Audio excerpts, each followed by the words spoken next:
शाम ढलते ही चौराहे की पीली बत्तियां जल उठी।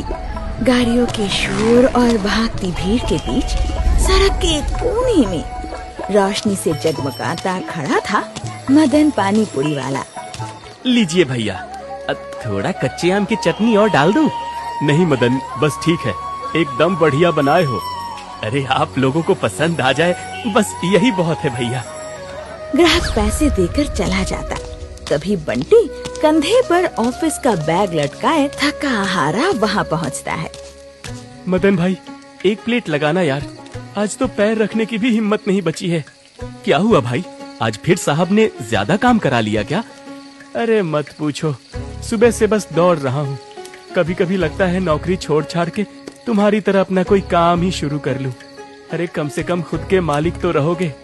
मदन बिना कुछ बोले हल्के से मुस्कुरा देता है और पानी पूरी तैयार करने लगता है। सच कहूँ भाई, इस पूरे चौराहे पर तुमसे ज्यादा सुखी कोई नहीं लगता। हमेशा चेहरे पर वही शांत मुस्कान, ना कोई टेंशन ना कोई गुस्सा। भगवान ऐसी किस्मत सबको दे। बंटी हंसते हुए पैसे गले पर रखकर चला जाता है। मदन चुपचाप नोट अंदर रखता है, लेकिन इस बार उसके चेहरे की मुस्कान फीकी पड़ चुकी थी। तभी एक नया ग्राहक ठेले के सामने आकर रुकता है। भैया, एक प्लेट पानी पूरी लगाना, तीखी वाली। हाँ भैया, अभी लगाता हूँ। चौराहे से आगे बाजार की भीड़ और रौनक बढ़ जाती है। दुकानों की जगमगाती लाइटों के बीच मोहन जी हाँफते हुए अपना रिक्शा खींचते हुए आते हैं। लीजिए हरी बाबू, आ गया आपका बाजार। ये लीजिए मोहन काका। वैसे आजकल आपकी सांस बहुत फूलने लगी है, थोड़ा आराम किया करिए। अरे बाबूजी, हम गरीबों को आराम कहाँ नसीब। अगर ये पैर रुक गए तो घर का चूल्हा कैसे जलेगा। हरी आगे बढ़ जाता है। मोहन जी पैसे जेब में रखने ही वाले होते हैं कि उनकी नजर सामने दुकान पर पड़ जाती है। वहाँ उनका बेटा राजीव अपने दोस्त के साथ बड़े ठाठ से पैर पर पैर चढ़ाए खड़ा था। देख भाई, एक दिन किस्मत चमकेगी तो ऐसी चमकेगी कि साला ये पूरा बाजार खरीद लेंगे। बस थोड़ा सब्र रख। अरे सब्र की ऐसी की तैसी, अपनी पर्सनैलिटी देखी है, हैं? ये बड़े बड़े काम करने के लिए बनी है भाई, छोटे मोटे कामों में अपना वक्त जाया नहीं करता मैं। मोहन जी भारी कदमों से रिक्शा खींचते हुए दोनों के पास पहुंचते हैं। राजीव, अरे पापा, आप यहाँ इस खटारे को लेकर क्यों आ गए? अरे कोई देख लेगा तो क्या सोचेगा? कम से कम मेरी इज्जत का तो ख्याल रखा कीजिए। बेटा, सुबह से इस बूढ़े शरीर को निचोड़कर सिर्फ 80 रुपए कमाए हैं। महंगाई आसमान छू रही है। इस रिक्शे की कमाई से अब मैं 3 लोगों का खर्च नहीं उठा पा रहा। अब तो मेरे साथ हाथ बटाओ या कोई और काम ढूंढो ताकि घर में 2 वक्त की रोटी आ सके। फिर वही रोना। मैंने आपसे कितनी बार कहा है कि मुझसे ये चिल्लर कमाने वाले काम नहीं होंगे। अरे इस 2 कौड़ी की गरीबी में घुट घुट कर मरना आपकी आदत होगी, मेरी नहीं। मुझे कोई ऐसा काम करना है जिससे मैं जल्दी से जल्दी अमीर हो जाऊं। अरे मोहन काका, आप भी कहाँ पुराने जमाने की बातें लेकर बैठ गए। अरे मेरे पास एक से एक क्विक अमीर बनने के आइडियाज हैं। हम दोनों मिलकर कुछ ऐसा बड़ा धमाका करेंगे कि आप भी याद रखोगे। सुना आपने? चमन सही कह रहा है। मुझे अपनी जिंदगी अपने रुआब से जीनी है। बेटा, कब तक इन चक्करों में फंसे रहोगे? अरे यार, हो गया आपका भाषण शुरू। चल चमन यहाँ से, मूड खराब कर दिया बुढ़ऊ ने।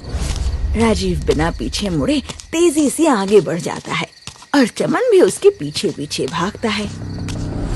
रात गहरा चुकी है, चारों तरफ सन्नाटा पसरा है। तभी मोहन जी के घर का दरवाजा खुला और राजीव हाथ में एक छोटा सा झोला लिए दबे पांव चोरों की तरह बाहर आता है। गली के मोड़ पर एक खंबे के पीछे छुपा चमन उसका इंतजार कर रहा था। आ गया नवाब साहब। मैं तो सोच रहा था कहीं बुढ़ऊ ने रस्सी से बांधकर तो नहीं सुला दिया। बड़े चुप कर यार, बड़ी मुश्किल से निकला हूँ। अगर पापा जाग जाते ना तो फिर आज 2 घंटे का ज्ञान सुनना पड़ता। अरे ज्ञान नहीं भाई, वो तो फुल लंबी वेब सीरीज चलाते हैं। अरे एक बार शुरू हो गए तो इंटरवल भी नहीं मिलता। सही कह रहा है। वैसे बैग में क्या भर कर लाया है? हाँ, 2 जोड़ी कपड़े हैं और कुछ पैसे हैं बस। अब और तू? मेरे बैग में जिंदगी बदलने का सामान है। भाई मैं तो इतनी तैयारी से आया हूँ कि रास्ते में कंगाली हमें छू भी नहीं सकती। 2 समोसे, 1 पानी की बोतल और आधा पैकेट नमकीन। और सुबह को भूख लगी तो मम्मी के हाथ के थेपले भी रख लाया हूँ। अरे अमीर बनने निकले हैं भाई, भूखे पेट थोड़ी ना क्रांति होगी। क्रांति करने जा रहे हैं, कोई पिकनिक पर नहीं। देख चमन, पीछे मुड़कर मत देखना। अब इस शहर ने हमें सिर्फ तंगी और ताने दिए हैं।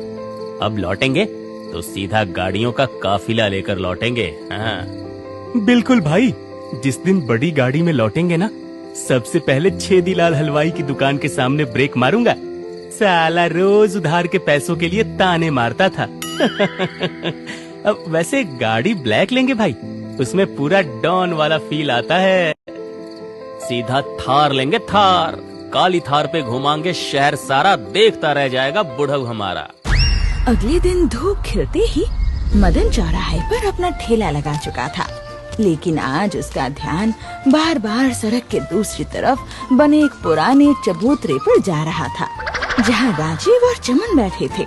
उनके चेहरे की हवाइयाँ उड़ी हैं और झोले जमीन पर पड़े थे। मैं तो इतना चल के थक गया हूँ भाई, अपनी थार कैसे आएगी? अरे चिंता मत करो, हम 4 पहिया वाले हैं ना, इसलिए हमें चलने की आदत नहीं है, तो थकान हो रही है। सही बोले गुरु। उन्हें सुबह से भूखा प्यासा बैठा देख मदन के मन में दया आती है। वो चबूतरे के पास जाता है। प्रणाम भैया, अब सुबह से देख रहा हूँ आप दोनों यहीं बैठे हैं। कुछ खाया पिया कि नहीं? नहीं, हमें भूख नहीं है, हम बस यहाँ किसी का इंतजार कर रहे हैं। अरे भैया संकोच मत करिए, चेहरा बता रहा है कि आप दोनों के पेट में चूहे कूद रहे हैं। आइए ठेले पर आइए, ताजी पानी पूरी खिलाता हूँ। अरे एक बार बोला ना भूख नहीं है। अरे भैया पैसे देने की कोई जरूरत नहीं है, आज भाई की तरफ से सेवा समझ लीजिए। मुफ्त की बात सुन चमन और राजीव मदन के ठेले पर आते हैं। मदन बड़े चाव से दोनों को कच्चे आम की खट्टी मीठी पानी पूरी खिलाता है और पेट भर जाने के बाद दोनों वापस चबूतरे पर आकर बैठ जाते हैं। आहा, भाई राजीव मजा आ गया। हाँ वैसे ये पानी पूरी वाला बड़ा दिलदार है यार, मुफ्त में खिला गया। अरे गल्ला देखा तुमने इसका? नोटों से ठसा ठस भरा था, बहुत पैसे वाला लगता है। हाँ देखा था। देख भाई, हमारे पास जितने पैसे बचे हैं उससे तो शहर घूमना भी मुश्किल है, थार लेना तो दूर की बात है, इसलिए कुछ बड़ा करना पड़ेगा। अब क्या करना होगा? अरे करना क्या है, मौका भी है और दस्तूर भी। शाम को जैसे ही भीड़ बढ़ेगी इसका ध्यान भटकेगा, इसका गल्ला साफ कर देंगे। इन पैसों से अपना कोई नया काम शुरू कर लेंगे। क्यों, कैसा लगा आइडिया? बात तो सही है, वैसे भी इसके पास बहुत पैसा है, थोड़े कम भी हो जाएंगे तो इसका क्या बिगड़ेगा। धीरे धीरे दिन ढल जाता है और शाम की रौनक शुरू हो जाती है। मदन के ठेले पर ग्राहकों की भीड़ जुटने लगती है। तभी पायल वहाँ आती है। ओ मदन भाई, 2 प्लेट पानी पूरी लगाना और जरा कच्चे आम की चटनी भी ज्यादा डालना, बड़ी भूख लगी है। अरे पायल दीदी, बस 2 ही मिनट। मदन चटनी का बर्तन उठाता है, लेकिन देखता है बर्तन तो खाली हो चुका है। अरे रे, कच्चे आम की चटनी तो खत्म हो गई। अब दीदी बस 5 मिनट रुकिए, मेरा घर पास में ही है, मैं दौड़कर चटनी ले आता हूँ। हाँ हाँ जाओ मदन भाई, पर जल्दी आना। तब तक राशन की दुकान पे 2-4 सामान खरीदने हैं, मैं वो ले आती हूँ। हाँ ठीक है दीदी। पायल वहाँ से दुकान की ओर बढ़ जाती है। तब मदन चबूतरे पर बैठे राजीव और चमन को आवाज देता है। ओ भैया जरा सुनना। क्या हुआ? मैं 5 मिनट में घर से चटनी लेकर आ रहा हूँ, तब तक जरा ठेले पर नजर रखना तो। हाँ हाँ मदन भाई, आप बेफिक्र होकर जाओ, हम खड़े हैं ना यहाँ। मदन तेजी से गली की तरफ भागता है। उसके जाते ही राजीव और चमन एक दूसरे को देखते हैं। चमन तुरंत ठेले के पीछे जाता है और गले में हाथ डालकर नोटों का बंडल निकाल लाता है। भाई राजीव, खजाना हाथ लग गया, हमारे तो भाग खुल गए भाई। देखूं तो कितने पैसे हैं। अबे ओए, नोटों की गिनती बाद में करना, पहले इसे जेब में ठूस, कोई देख लेगा। अरे यार, ये पैंट की जेब छोटी है या नोट ज्यादा है, घुस ही नहीं रहा। अरे जल्दी झोले में डाल, अरे हाँ हाँ कर रहा हूँ। अरे उसने कहा था कि उसका घर पास ही में है, वो आता ही होगा, चल भाग। दोनों दोस्त नोटों का बंडल थामे बदहवास होकर बाजार की संकरी गलियों और भीड़ भाड़ वाले रास्तों से होते हुए बिना पीछे मुड़े शहर की सीमा से दूर भागने लगते हैं। भाई अगर वो पीछे से आ गया ना तो कच्चे आम की चटनी की जगह हमारी चटनी बना देगा। भाई जरा तेज पैर चला। तूने ये सब चोरी करने से पहले नहीं सोचा? ये चोरी कर झट से अमीर बनने वाला आइडिया तेरा ही था, इसलिए अब बातें मत कर और चुपचाप भाग यहाँ से। भागते भागते दोनों दोस्त बाजार से काफी दूर एक सुनसान गली में पहुँचते हैं। राजीव घबराहट में बार बार पीछे देख रहा था कि तभी अचानक वो सामने से आ रही एक बुजुर्ग औरत से जोर से टकरा जाता है। अरे देखकर नहीं चल सकती क्या माताजी? कहाँ ध्यान है आपका? माफ करना बेटा, तुम ठीक तो हो ना? बहुत घबराए हुए लग रहे हो। हाँ मैं ठीक हूँ, चल चमन निकल यहाँ से। राजीव और चमन तेज कदमों से आगे बढ़ने लगते हैं। तभी विमला की नजर जमीन पर पड़ती है, जहाँ राजीव की जेब से एक 10 का नोट गिर गया था। अरे बेटा सुनो, रुको तो जरा। क्या है माताजी, क्यों रोक रही हो? अरे हमें देर हो रही है, जरूरी काम है। विमला पास आकर अपने हाथों से 10 रुपए का नोट राजीव की तरफ बढ़ाती है। बेटा भाग दौड़ में तुम्हारी जेब से ये पैसे गिर गए थे, तुम्हारी मेहनत की कमाई है, इसे यूं रास्ते में मत छोड़ो, संभाल कर रखो। अब ये 10 रुपए, मात्र 10 रुपए के लिए आपने मुझे रोका? अरे बेटा, ईमानदारी की कमाई 1 रुपया हो या 10, उसकी कीमत बहुत बड़ी होती है। तुम दोनों बहुत थके और परेशान दिख रहे हो, आराम से जाना, भगवान तुम दोनों का भला करे। विमला आगे बढ़ गई। राजीव वही पत्थर की तरह मूर्त बना खड़ा रहा। उसके हाथ कांपने लगते हैं और आंखों में पछतावे के आंसू तैर आते हैं। ओए क्या हुआ, ऐसे क्यों खड़ा है? अरे मदन का नोटों का बंडल मेरे पास सुरक्षित है, उसमें से 1 रुपया भी नहीं गिरा है। अब चल यहाँ से। चमन, हम लोग इंसान हैं या जानवर हैं? क्या मतलब? कहाँ हम उस सीधे साधे पानी पूरी वाले के हजारों रुपए चुरा कर भाग रहे हैं और कहाँ ये बूढ़ी औरत मेरे गिरे हुए 10 रुपए लौटाने चली आई। साला अपने ही नजरों में गिर गया हूँ मैं। मुझे नहीं चाहिए ये चोरी की थार, मेरा दम घुट रहा है इस पाप के बोझ से। पर भाई अब तो चोरी हमने कर दी है, अब क्या करेंगे? वापस गए तो पुलिस पकड़ लेगी। पुलिस पकड़े या मारे मुझे फर्क नहीं पड़ता, मैं ये पैसे वापस करूंगा। वो देख, वो माताजी जा रही है ना, चल इनके पीछे चल, हम इनके जरिए ये पैसे पानी पूरी वाले तक पहुंचा देंगे। तो अभी पैसे दे देते हैं ना इनको? नहीं, सड़क पर किसी ने देख लिया तो डंडे पड़ेंगे। चुपके से मुंह ढक और हम माताजी के घर पहुंचकर इनको पैसे दे देंगे और कह देंगे कि उस पानी पूरी वाले तक पहुंचा दे। अरे ये बुजुर्ग हैं, इनको कोई कुछ कहेगा भी नहीं। भाई तू जहाँ जाएगा तेरा ये दोस्त तेरे साथ ही रहेगा, चल।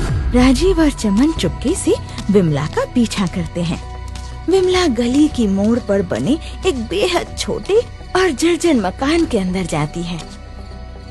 राजीव और चमन दबे पांव चलकर उस घर की खिड़की के पास आकर खड़े हो जाते हैं और अंदर का नजारा देखते ही उनकी आंखें फटी की फटी रह जाती हैं। भाई ये तो मदन का घर है। अंदर फर्श पर बैठा मदन जमीन पर पड़े कुछ सिक्कों को कांपती उंगलियों से समेट रहा था और उसके पास ही व्हील चेयर पर उसकी छोटी बहन गुड़िया बैठी थी। भैया आप रो मत ना, आप तो हमेशा मुस्कुराते हो, फिर आज ऐसे हिम्मत क्यों हार रहे हो? सब ठीक हो जाएगा भैया, भगवान है ना, वो सब देख रहा है। अरे कैसे ठीक होगा गुड़िया, सब खत्म हो गया, मैं लुट गया रे छोटी, सब खत्म हो गया। भैया सिर्फ पैसे ही तो चोरी हुए हैं ना, आप सही सलामत हो, माँ ठीक है, तो फिर डर किस बात का? पैसे तो आप मेहनत करके दोबारा कमा लोगे।